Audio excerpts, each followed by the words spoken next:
தீபாவளிய ஆலடிப்பட்டியான் ஸ்வீட்ஸோட தித்திக்கும் தீபாவளியா தாம் டூம்னு கொண்டாடுங்க. மேடம் வணக்கம். வணக்கம். இன்னைக்கு சட்டப்பேரவை கூட்டத்தொடர் இன்னைக்கு கூடியிருக்கு. முதல் நாள் பாத்தீங்க அப்படின்னா கரூர்ல 41 பேர் இறந்தாங்கல்ல, அவங்களுக்கு ஒரு இரங்கல் தெரிவிச்சிருக்காங்க. அதே மாதிரி நிறைய பேர் இறந்து போயிருக்காங்க. முன்னாள் ஆளுநர் இல கணேசன் பாஜகவை சேர்ந்தவர், அவருமே இறந்து போயிருந்தாரு, அவருக்கும் இரங்கல் தெரிவிச்சிருக்காங்க. அதே மாதிரி எக்ஸ்-சிஎம் அச்சுதானந்தன் கேரளால அவர் இறந்து போயிருக்காரு. இந்த மாதிரி நிறைய பேருக்கு இரங்கல் தெரிவிக்கப்பட்டிருக்கு. முக்கியமான விஷயம் என்ன அப்படின்னா, இதுல எதிர்கட்சி இருக்காங்கல்ல அதிமுக, அவங்க கிட்னி திருட்டு, இந்த கரூர் சம்பவம், இதெல்லாம் குறித்து எங்களை டார்கெட் பண்றதுக்கு பிளான் பண்ணிருக்காங்களாம். ஓஹோ. ஆனா அதை எதிர்த்து பேசுறதுக்கு, அதுக்கு பதிலடி கொடுக்கறதுக்கு நாங்களும் தயாரா இருக்கோம். நாளைக்கு நாளை கட்சிலாம் பாத்தீங்க அப்படின்னா சட்டசபையே கொஞ்சம் பரபரப்பா இருக்கும் அப்படின்னு எதிர்பார்க்கப்படுது. இப்படி இருக்கக்கூடிய சூழ்நிலையில இன்னைக்கு எதிர்கட்சி தலைவர் எடப்பாடி பழனிசாமி இருக்காருல்ல, அவர் அமைச்சர் துரைமுருகன் அவர்களை போய் சந்திச்சிருக்காரு. என்னதான் எதிர்கட்சியா இருந்தாலும் எங்க கட்சியினுடைய மூத்த தலைவர், அவருடைய பாத்தீங்கன்னா உடல்நல சரியில்லாம இருந்தாருல, சரி அவர்கிட்ட போய் நலம் விசாரிக்கணுமே அப்படின்னு சொல்லிட்டு போய் நலம் விசாரிச்சிருக்காரு. என்ன இருந்தாலும் எடப்பாடி பழனிசாமி அவர்களுடைய அந்த அரசியல் மாண்பை நாங்க பாராட்டுறோம். சரி, எல்லாம் இருக்கட்டும், சீமான் எதுக்கு இப்படி எல்லாம் பேசிட்டு இருக்காரு? என்ன பேசினாரு? ஐயோ, இதான் பேசி விட்டாரா?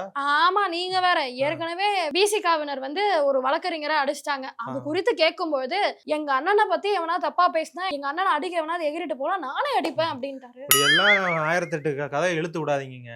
எங்க அண்ணனை முறைச்சு பார்த்தா எனக்கும் கோவம் வரும் அப்படிங்கிற மாதிரி சொல்லியிருக்காரு. நானே அடிப்பான்னு அவர் சொன்னாருங்க. அந்த சென்டென்ஸ் அப்படியே அவர் சொன்னாரு. அதான், எங்க அண்ணனை முறைத்தால் நானும் அடிப்பேன் அப்படிங்கிற மாதிரி சொல்லியிருந்தாரு. எங்க அண்ணனை முறைச்சா நானே அடிக்கதான் செய்வேன். இப்ப நீங்க எங்க அண்ணனை முறைச்சா நானே அடிப்பேன். இது என்னன்னா, ஒரு தலைவர் இருக்காரு, அவரை யாரோ முறைச்சு பார்த்தாங்க, அதனால திருப்பி அடிச்சோம் அப்படிங்கிற மாதிரி சொல்றாங்க. என்ன இருந்தாலும் அங்க நடந்த சம்பவம் தவறான சம்பவம் அப்படிங்கறத நாங்களே சொல்லிக்கிறோம். அதுவும் சீமான் மாதிரி ஒரு அரசியல் கட்சி தலைவரே பேசும்போது, என்னடா இது மக்கள் மத்தியில ஒரு வன்முறையை தூண்டுறாரு, இதை பத்தி கேட்கும்போது இல்லங்க எனக்கு கருத்து தெரிவிக்கிறதுக்கு ஒண்ணும் இல்ல அப்படின்னு கடந்து போயிருந்தா பரவாயில்ல, நானே அடிப்பேன் அப்படின்னு சொல்லும் போது அவங்க கட்சி தொண்டர்கள்லாம் ஓகே, எவனாவது பிரச்சனை பண்ணா நம்மளும் அடிக்கலாம் போல அப்படின்னு ஒரு ஊக்கத்தை தானே கொடுக்குற மாதிரி இருக்கு. இதுல என்னன்னு பாத்தீங்க அப்படின்னா, இதுக்கு முன்னாடி இந்த அண்ணா பல்கலைக்கழக விவகாரம் வந்துச்சுல, அப்ப யார் இந்த சார் யார் இந்த சார்னு எல்லாரும் கேட்டுக்கிட்டு இருந்தாங்க. அந்த நேரத்துல சீமான் அவர்கள் என்ன சொன்னாரு அப்படின்னா, பெரியாரை பத்தி ஒரு சர்ச்சைக்குரிய கருத்து சொல்ல, அது மிகப்பெரிய அளவுல பூதாகரமா வெடிச்சது. அண்ணா பல்கலை விவகாரம் அப்படியே மடைமாற்றம் பண்ணப்பட்டது. அதே மாதிரி இப்ப கரூர் விவகாரம் போய்கிட்டு இருக்கிறப்ப இந்த சம்பவம், அதாவது திருமாவளவன் அவர்கள் கட்சிக்கும் இன்னொரு வக்கீலுக்கும் நடந்த சம்பவம் இருக்குல்ல, அதை பூதாகரமா எல்லாரும் பேசி இந்த கரூர் விவகாரத்தை மடைமாற்றம் பண்ண பாக்குறாங்க. சோ அதுலதான் ஒரு டாக்டிக்கோ அப்படின்னு நான் நினைக்கிறேன். ஏன்னா சீமான் அவர்கள் திமுகவினுடைய ஒரு அணியாக செயல்படுகிறார் அப்படிங்கிற மாதிரி நிறைய பேர் கருத்துக்களை சொல்லிக்கிட்டு இருக்காங்க. அதுதானங்க உண்மை. நீங்க ஆரம்பத்துல பாத்தீங்கன்னா சீமான் முழுவதுமாவே திமுக எதிர்க்கிற மாதிரி, திமுக என்ன பண்ணாலும் குற்றம் சொல்ற மாதிரி பேசிட்டு இருப்பாரு. இப்ப சமீப காலங்களா அவருக்கு கொடுத்திருக்கீங்க போல அசைன்மெண்ட், தாவேகாவை திட்ட வேண்டும், தாவேகா என்ன பண்ணாலும் அவங்களை திட்டிக்கிட்டே இருக்கணும், அது மட்டும் தான் நம்மளோட வேலைன்ற மாதிரி. குண்டூசி கீழே விழுந்தா கூட அதுக்கும் தாவேகா தான் காரணம் அப்படின்னு மேடைக்கு மேடை திட்ட ஆரம்பிச்சிட்டாரு. ஏங்க, இது நாங்க பண்ணாததாங்க. நாங்க தமிழ்நாட்டுல என்ன பிரச்சனை இருந்தாலும் அதுக்கு காரணம் பாஜகன்னு சொல்றோம்ல, அதே மாதிரி நாங்க பாஜக சொல்லும் போது ஒரு ஆள் இன்னொரு கட்சியை சொல்லணும்ல, அதனாலதான் அவரை நாங்க ஹையர் பண்ணி வச்சிருக்கோம். இந்த மாதிரி நிறைய பிரச்சனைகள் இருக்கு. உங்ககிட்ட எல்லாம் இதை சொன்னோம்னு வச்சுக்கோங்களேன், கத்துக்குட்டிகளானவங்களுக்கு இதெல்லாம் தெரியவே தெரியாது. ஓ, அப்படி என்ன பிரச்சனை இருக்கு? அதைத்தான் சொல்றேன். தமிழ்நாட்டுல அவ்வளவு பிரச்சனை இருக்கு, அவ்வளவு மடைமாற்ற அரசியல் பண்ணிக்கிட்டு இருக்கு. அதெல்லாம் நாங்க தெளிவா பண்ணுவோம் அப்படிங்கறத சொல்றேன். என்ன இருந்தாலும் ஊழல் பண்றதுலயும் மக்களை ஏமாத்துறதையும் உங்களை அடிச்சுக்க முடியுமா? அது கரெக்ட் தான். நீங்க எல்லாம் PhD பண்ணிருக்கீங்க. அதுல ஒரு எக்ஸாம்பிள் உங்களுக்கு நான் சொல்றேன் பாருங்களேன். 1967 தான் பீகார்லயுமே காங்கிரஸ் ஆட்சியை இழந்தாங்க. அதே மாதிரிதான் நம்ம 1967 தமிழ்நாட்டிலும் இழந்தாங்க. இன்னைக்கு பீகார்ல காங்கிரஸுக்கு எத்தனை தொகுதிகள் கொடுக்குறாங்க? 50 தொகுதிகள் 55 தொகுதிகள் கொடுக்குறாங்க. ஆனா தமிழ்நாட்டுல நாங்க 20 தொகுதிகள் 25 தொகுதிகள் தான் கொடுத்துக்கிட்டு இருக்கோம். போன தேர்தலாம் பாத்தீங்க அப்படின்னா 25 தொகுதிகள் கொடுத்தோம். நான் இதன் மூலமா என்ன சொல்ல வர்றேன் அப்படின்னு பாத்தீங்க அப்படின்னா, இந்தியா முழுக்க காங்கிரஸ் அதிக தொகுதிகள் தான் வாங்குது கூட்டணியில இருந்தாலுமே. ஆனா தமிழ்நாட்டுல இவ்வளவு குறைச்சு கொண்டு வந்திருக்கோம் அப்படின்னா, இது போன்ற மடைமாட்ட அரசியலையும் அரசியல் சாணக்கியத்தனமும் வேணும். அது வேற எந்த கட்சிகளுக்கும் கிடையாது. அது எங்களுக்கு மட்டும் தான் இருக்கு. அந்த வடிவேல் டயலாக் சொல்லணும்னா நாதாரித்தனத்தை கூட நாசுகா பண்ணணும்ன்ற மாதிரில பண்ணிட்டு இருக்கீங்க. அப்படிலாம் கிடையாது. இதுக்கு பேர் அரசியல் சாணக்கியத்தனம். இன்னொரு முக்கியமான விஷயத்தை நான் உங்களுக்கு சொல்ல போறேன். எல்லாரும் எங்க ஆட்சியை குறை சொல்லிக்கிட்டே இருக்கீங்க. என்னது? அதாவது தமிழ்நாட்டுல மது விலக்கு கொண்டு வரணும், மதுவுனாலதான் எல்லா பிரச்சனையும் இருக்கு, மதுவை ஒட்டு மொத்தமா ஒழிச்சிடணும் அப்படிங்கிற மாதிரி சொல்லிக்கிட்டு இருக்கீங்களா? இதே மாதிரி பீகார்ல மது விலக்க கொண்டு வந்துட்டாங்க கடந்த 2016ஆம் ஆண்டு. அங்க பாத்தீங்க அப்படின்னா நிதி நிலைமை ரொம்ப மோசமா இருக்கான். அதனால இப்ப தேர்தல் நடக்க போதில்ல, இந்த தேர்தல்ல போட்டியிடக்கூடிய பிரசாந்த் கிஷோருடைய கட்சி, அந்த கட்சியை சேர்ந்த ஒருத்தர் என்ன சொல்லியிருக்காரு அப்படின்னு பாத்தீங்கன்னா, நாங்க மட்டும் ஆட்சிக்கு வந்தோம்னு வைங்களேன், மீண்டும் மதுவை கொண்டு வருவோம், மதுவை கொண்டு வந்து நம்மளுடைய நிதிநிலையை உயர்த்துவோம், இதனால நாங்க உலக வங்கி எல்லாம் நாட போறோம் அப்படிங்கிற மாதிரி சொல்லியிருக்காரு. பாத்தீங்களா, நாங்க வந்து அதை நிப்பாட்டினா தமிழ்நாட்டினுடைய நிதிநிலைமையும் சீரடியும், அதனாலதான் அதை நிப்பாட்டாம இருக்கும். ஏங்க மதுவை வித்து பொழப்பு நடத்துறோன்றதை இவ்வளவு பெருமையா சொல்லிட்டு இருக்கீங்க. அங்க அதை குடிச்சு எத்தனை குடும்பம் நாசமா போயிட்டு இருக்கு தெரியுமா? உங்க பெரிய தலைவர் இருக்காரு, அவர் தான் சொன்னாரு நாங்க ஆட்சிக்கு வந்துட்டோம்னா மது விலை கொண்டு வரோம். ஞாபகம் இருக்கா 2016ல? அது 2016ங்க. 2016ல தான் மக்கள் எங்களுக்கு ஓட்டு போடலையே. அதுக்கப்புறமா 2021ல நாங்க அதை சொன்னோமா என்ன நீங்க மக்களுக்கு தான் தெரியும். மக்கள்கிட்டயே கேட்போம், மக்களே நாங்க அதை சொன்னோமா, கமெண்ட்ல சொல்லுங்க. சொல்லியிருந்தாலும் கூட என்ன பண்ணுவீங்க? ஏங்க அது அந்த தேர்தலில் சொன்னதுங்க. இப்ப அடுத்த தேர்தல் வரப்போதுல ஓட்டு போடுங்க, அடுத்த தேர்தலில் மாத்திக்கிறோம்னு சொல்லுவீங்க. ஆனா ஒன்னையும் மாத்த மாட்டீங்க. அப்படி இல்ல, நாங்க சொன்னோம், ஆனா என்னைக்கு கொண்டு வருவோம்னு சொன்னோமா அப்படிங்கிற மாதிரியும் கேட்போம். இந்த மாதிரி நிறைய வித்தைகள் இருக்குங்க, வார்த்தை ஜாலங்கள், வார்த்தை விளையாட்டுகள்லாம் நம்ம பயன்படுத்தணும். அதெல்லாம் உங்களுக்கு எங்க தெரிய போகுது? சரி, இன்னொரு செய்தி ஒண்ணு பார்த்தேன். கூகுள் நிறுவனம் இருக்கு பாத்தீங்களா? ஆமா. நமக்கு தடுக்கி விழுந்தா பக்கத்துல இருக்க ஆந்திரா மாநிலம், ஆமா, அங்க வந்து 88,000 கோடி மதிப்புல ஏஐ ஹப்னு ஒரு கம்பெனி உருவாக்க போறாங்களா. அது மூலமா 1,00,000 பேருக்கு மேல அங்க வேலை வாய்ப்பு உருவாக்க போறோம் அப்படின்னு சொல்லியிருக்காங்க. நீங்களும் தான் இருக்கீங்களே இன்னமும் கள்ளச்சாராயம் காய்ச்சிக்கிட்டு, டாஸ்மாக திறந்துக்கிட்டு, மக்களை ஏமாத்திக்கிட்டு, அந்த மாதிரி ஆக்கப்பூர்வமா அறிவுபூர்வமா ஏதாவது பண்ணுங்க மக்களுக்கு. தமிழ்நாட்டுல இல்லாத ஐடி கம்பெனிங்களாங்க மற்ற மாநிலங்கள்லாம் அதிகமா இருக்கு, ஒத்துக்குறோம். ஆனா தமிழ்நாட்டிலையும் அதற்கு ஈடு இணையம் இருக்கு, நாங்களும் கொண்டு வருவோம். ஏன் தமிழ்நாட்டுல ஆந்திராக்காரங்க யாரும் வந்து வேலை பார்க்கலையா? அதே மாதிரி நம்மளும் ஆந்திரால போய் வேலை பார்ப்போம். அந்த 1,00,000த்துல அட்லீஸ்ட் ஒரு 10,000 பேராவது நம்ம தமிழ்நாட்டுக்காரங்க இருக்க மாட்டாங்களா என்ன? ஏங்க தமிழ்நாட்டுல அந்த மாதிரி வேற ஏதாவது நிறுவனத்தை இப்ப கூட உங்க தலைவர் போனாரு கொஞ்ச நாளைக்கு முன்னாடி, வெளிநாடு போய் முதலீடுகளை ஈட்டுட்டு வரேன்னு. அந்த மாதிரி முதலீடுகளை ஈட்டு தொழில் வளர்ச்சியை டெவலப் பண்ணுவீங்கன்னு பார்த்தா இங்க இருந்து 10,000 பேர் ஆந்திரா அனுப்பி வேலை பார்க்க சொல்றேன்றீங்க. இதுல என்னங்க பெருமை? இதுதான் உங்களுடைய பிரிவினைவாத அரசியல்.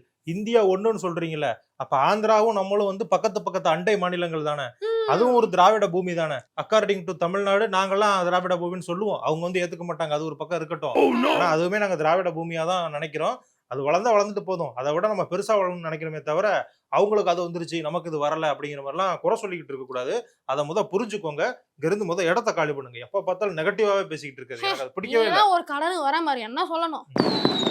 இந்த திவாலிய ஃபேமஸ் ஸ்டார் டூரிசமோட துபாயில கோலாகலமா கொண்டாடுங்க. திவாலி ஆஃபர் வெறும் 24,999 மட்டுமே. இப்பவே ஃபேமஸ் ஸ்டார் டூரிசம் கான்டாக்ட் பண்ணி உங்க சீட்ஸை புக் பண்ணுங்க. சித்தப்பா, நம்ம திராவிட மாடல் அரசாங்கம் தொடர்ந்து எவ்வளவு நல்ல விஷயங்கள் பண்ணிக்கிட்டு இருக்கு. அப்படியா? என்ன சொல்றாங்க, ஜாதி பேரெல்லாம் எங்கேயுமே இருக்கக்கூடாது அப்படின்ட்டு சொல்றாங்க. இன்னைக்கு கூட திருமாவளவன் அவர்கள் போய் சந்திச்சு யார, முதல்வர் அவர்களை சந்திச்சு உங்களுடைய முன்னெடுப்பு நல்ல முன்னெடுப்பு அப்படிங்கிற மாதிரி பாராட்டெல்லாம் செஞ்சிருக்காரு. ஆனா அந்த நாம் தமிழர் கட்சிக்காரங்க என்ன தெரியுமா பண்ணிருக்காங்க, நேரா தேனி மாவட்ட கலெக்டர்கிட்ட போய் போடி நாயக்கனூர் அப்படிங்கிற ஊர்ல, போடி நாயக்கனூர், இந்த நாயக்கனூர் இருக்குல்ல, அது வந்து ஜாதி பேரு, அதனால அதை வந்து நீங்க உடனடியா நீக்கணும் அப்படின்னு சொல்லிட்டு அவங்ககிட்ட வந்து இது கொடுத்திருக்காங்க, மனு மாதிரி கொடுத்திருக்காங்க. நாம் தமிழர் கட்சிக்காரங்க. இவ்வளவு நாளா போடி நாயக்கனூர் தான் இருந்திருக்கு. இப்ப எப்படி பேர் மாத்தி அது வந்து போடி நூர் அப்படின்னு அழைப்பாங்களா, இல்ல எப்படி அழைப்பாங்க? இதே மாதிரி தமிழ்நாட்டுல எவ்வளவு ஊர் இருக்கு தெரியுமா?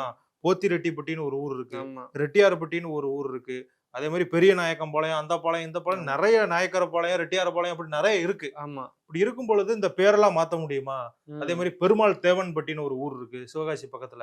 இப்படி ஒவ்வொரு ஊர்லயும் அந்த இருக்கிற ஜாதி பேரை தூக்கிட்டோம்னு வச்சுக்கோமே, நிறைய ஊரோட பேர் மாறும், நிறைய குழப்பங்கள் ஏற்படும். ஏன் அப்படின்னா இப்ப தபால்ல வெளியிடுறவங்க அவங்களுக்கு தெரியாது இப்ப இந்த ஊர் பேர் வந்து அந்த பேர்ல தான் இருக்கா இல்ல மாறி இருக்கா அப்படின்னு. என்னதான் பின்கோடு இருந்தாலுமே ஊர் பேரை மாத்துனாங்கன்னு வச்சுக்கோமே, அது வந்து நிறைய குழப்பத்தை ஏற்படுத்தும். இதெல்லாம் வந்து நிறைய பிரச்சனைகளை ஏற்படுத்தும். அதனால இதை என்ன பண்ண போறாங்க அப்படிங்கறத அரசுதான் முடிவு பண்ணணும். அந்த கட்சி தான் இருந்தாலுமே ஒரு சில இதுல வந்து மாத்தாம இருக்கிறதா நல்லது அப்படிங்கிறது நமக்கு தோணுது. ஆனா அரசாங்கம் என்ன சொல்லுது அப்படிங்கறத பொறுத்திருந்து பார்ப்போம். இதுக்குதான் எடப்பாடி பழனிசாமி அவர்கள் எதிர்கட்சி தான், அவர் என்ன சொல்லியிருக்காரு அப்படின்னா, இதை வந்து நாங்க மறுபரிசீலனை செய்வோம் நாங்க ஆட்சிக்கு வந்தால் அப்படிங்கிற மாதிரி சொல்லியிருக்காரு. சரி, இதெல்லாம் இருக்கட்டும். உங்க கட்சி என்ன, நம்ம தாவேக்கா இவர் வெளியே வந்துட்டாராமே. ஆமா புசி. என்ன விஷயம்? என்னன்னா இப்போ மீட்டிங் போட்டிருக்காங்க, அடுத்து வந்து போயிட்டு மக்களை சந்திக்கணும்ல. ஆமா. அது அப்புறம் வந்து இந்த பாதிக்கப்பட்ட மக்களை போயிட்டு குடும்பங்களை சந்திக்கணும் அப்படின்னு சொல்லிட்டு அதுக்கு எல்லாத்தையும் ஏற்பாடு பண்ணுங்க. 10 பேர் கொண்ட குழுவை நியமிச்சிருக்காங்க. இப்ப ஒரு குழு அமைச்சு அடுத்த கட்டமா நம்ம என்ன பண்றது, அடுத்து என்னெல்லாம் வேலைகளை பார்க்கணும் அப்படிங்கிற மாதிரி பண்ணிருக்காங்க. சரி, நல்ல விஷயம் தான். சரிப்பா, இந்த ஏதோ 5,000 ரூபாய் கொடுக்குறாங்களாமே, என்னப்பா 5,000 ரூபாய் எப்படிப்பா பத்தும்? யாரு கொடுக்குறாத? இது யாருன்னா ஜேபிஆர் கல்லூரியோட முதல்வர் இருக்காருல்ல, ஆமா, அவரு வந்து குடுக்கறாரு. ஓஹோ, அவருமே அந்த கட்சியில இருக்காரு. ஆமா, கட்சியில இருக்காரு. அதனால அந்த பாதிக்கப்பட்ட அந்த குடும்பங்களுக்கு 5,000 ரூபாய் மாதந்தோறும் அப்படின்னு குடுக்குறாங்க. 20 வருஷங்களுக்கு கொடுக்க போறாங்க. ஆமா, 20 வருடங்கள். நல்ல விஷயம் தான். என்ன இருந்தாலும் அந்த 5000 ரூபாய் மாசம் மாசம் போறது அவங்களுக்கு கொஞ்சம் ஹெல்ப்ஃபுல்லா இருக்கும். ஆமா ஆமா கண்டிப்பா ஏன்னா உறவினர்களை இழந்திருக்காங்க. கண்டிப்பா. இது வந்து அவங்களுக்கு இழப்பு ஏதாவது அதிகம். ஒரு வகையில உபயோகமா இருக்கும் அப்படின்னு கண்டிப்பா. சொல்லிட்டு சொல்லிக்கலாம். அதே மாதிரி கூட்டணி கட்சி, எங்க கூட்டணி கட்சி ம். திருமாவளவன் இருக்காங்கல்ல, ஆமா அவங்க சார்புல எல்லா குடும்பங்களுக்கும் 50,000 ரூபாய் உதவியா கொடுத்திருக்காங்க. ஆமா நானும் கேள்விப்பட்டேன். அது ஒரு நல்ல விஷயம் தான். சரி, அடுத்த கட்டம் ஏதாவது அடுத்த செய்தி ஏதாவது இருந்தா சொல்லுங்க. ஆமாப்பா இந்த போர் செய்தி எல்லாம் கொஞ்ச நாள் வராம இருந்தது. ஆமா, மறுபடியும் இந்த பாகிஸ்தானுக்காரங்க 2 பேர் நம்ம எல்லைக்கு வந்திருக்காங்கப்பா. சரி அத நம்ம ஆர்மிக்காரங்க சுட்டுட்டாங்க. சரி சரி. நம்ம ராணுவம். தீவிரவாதிகள் பயங்கரவாதிகள் சுட்டுக் ஆமா. கொல்லப்பட்டிருக்காங்க. ம். நம்ம தான் பாத்துக்கிட்டு இருக்கோமே. இந்த பக்கம் பார்த்தா அப்படின்னா ஆப்கானிஸ்தான் கூட சண்டை, ஆமா. இந்த பக்கம் நம்ம கூட சண்டை, ம். நடுவுல அவங்க நாட்டுக்குள்ளேயே பலுசிஸ்தான், கைபர் பக்துன்வா அப்படி இப்படின்னு நிறைய பேருக்குள்ள சண்டை. பாகிஸ்தான் அப்படிங்கிற நாட்டுல வசிக்கிறதும் ம். பஸ்ல பின்னாடி சீட்ல உட்காந்துட்டு போறது ஒண்ணு அப்படிங்கிற ஆமா. மாதிரி சொல்லிக்கிட்டு இருக்காங்க. ஏன்னா அது எப்ப இப்படி தூக்கி போடும் நமக்கு தெரியாது, ஆமா. எப்ப வேகத்தடை வரும், எப்ப தூக்கி போடும் தெரியாது. அதே மாதிரி பாகிஸ்தான்ல எப்ப குண்டு வெடிக்கும், யார் எதுல ஆமா. பாதிப்பு ஏற்படுத்தும் அப்படிங்கிறது தெரியாதுன்னு சொல்லிக்கிட்டு இருக்காங்க. இந்த நாட்டு மக்கள் தான் பாவம். ரொம்ப பாவம்பா. சரிப்பா. இந்த இந்தியா வெஸ்ட் இண்டீஸ் கிரிக்கெட் போட்டி நடக்குதுல, ஆமா அதுல பாத்தீங்க அப்படின்னா இந்தியா வந்து அபார வெற்றி பதிவு ஆமா ஆமா செஞ்சிருச்சு. நானும் பார்த்தேன். ஆமா, இப்படியே உள்நாட்டுல வெஸ்ட் இண்டீஸ் மாதிரியான ஒரு சின்ன டீம் கூட ஜெயிக்கிறது பெரிய விஷயம் கிடையாது. ம். நம்ம வெளியவும் போய் நிறைய வெற்றிகளை பதிவு செய்யணும் அப்படிங்கறதா நம்மளுடைய ஆசையா இருக்கு. நம்ம ஜெயிப்போம். நம்ம ஜெயிப்போம் கண்டிப்பா. இதே மாதிரி இந்த கூட்டணி சம்பவங்களும் மிகப்பெரிய அளவுல போய்கிட்டு இருக்கு. ஆமா ஆமா இப்ப வேலுமணி இருக்காருல்ல, அவர் வந்து பிரேமலதா அவர்களுடைய தாயார் வந்து உயிரிழந்ததுனால ஆமா, அவங்க ஆமா. வீட்டுல போய் நலம் விசாரிச்சிருக்காரு. அது மட்டும் இல்லாம அவங்க வீட்டுல உட்கார்ந்து ஒரு 20 நிமிஷம் பேசியிருக்காங்க. ஆமா நானும் கேள்விப்பட்டேன். ஏற்கனவே எடப்பாடி பழனிசாமி அவர்களும் போயிருக்காரு. ம். எங்களுக்கு எதிராக ஒரு கூட்டணி ரெடி பண்றதுல அதிமுகவும் பாஜகவும் கங்கணம் கட்டிக்கிட்டு இருக்காங்க. ம். இதுக்கிடையில வானதி சீனிவாசன் இருக்காங்கல்ல, ஆமா அவங்ககிட்ட போய் விஜய் வந்து உங்க கூட்டணியில சேருவாரா சேர மாட்டாரா அப்படிங்கிற மாதிரி கேட்டிருக்காங்க. யாரு? பத்திரிகையாளர்கள் ஓ, சரி, கேட்டிருக்காங்க. சரி. ஆ. அதுக்கு அவங்க என்ன சொல்றாங்க அப்படின்னா, நீங்க யார் யாரெல்லாம் நினைக்கிறீங்களோ அவங்க எல்லாம் எங்க கூட்டணியில இருப்பாங்க அப்படிங்கிற மாதிரி சொல்லியிருக்காங்க. அப்ப எல்லாரும் கேக்குறது என்ன, விஜய் வருவாரா விஜய் வருவாரான்னு தான். ஆனா எனக்கு தெரிஞ்சு உங்க கட்சிக்காரரு, உங்க தலைவரு கன்ஃபார்மா என்டிஏ கூட்டணிக்கு போயிருவாரு அப்படின்னு நினைக்கிறேன். அதெல்லாம் வாய்ப்பு இல்லப்பா. தமிழ்நாடு பாஜக மாநில தலைவர் திரு நயினார் நாகேந்திரன் முன்னெடுக்கும் தமிழகம் தலை நிமிர தமிழனின் பயணம் வரும் 16ஆம் தேதி மாலை 5 மணிக்கு மின்ட் மணிக்கூண்டில் நடக்கும் மாநில பொதுக்கூட்டத்திற்கு அனைவரும் அலைக்கடலென திரண்டு வாரீர். அட்வொகேட் வி ரமேஷ், மாவட்ட பொதுச் செயலாளர், மத்திய சென்னை மேற்கு மாவட்ட பாஜக.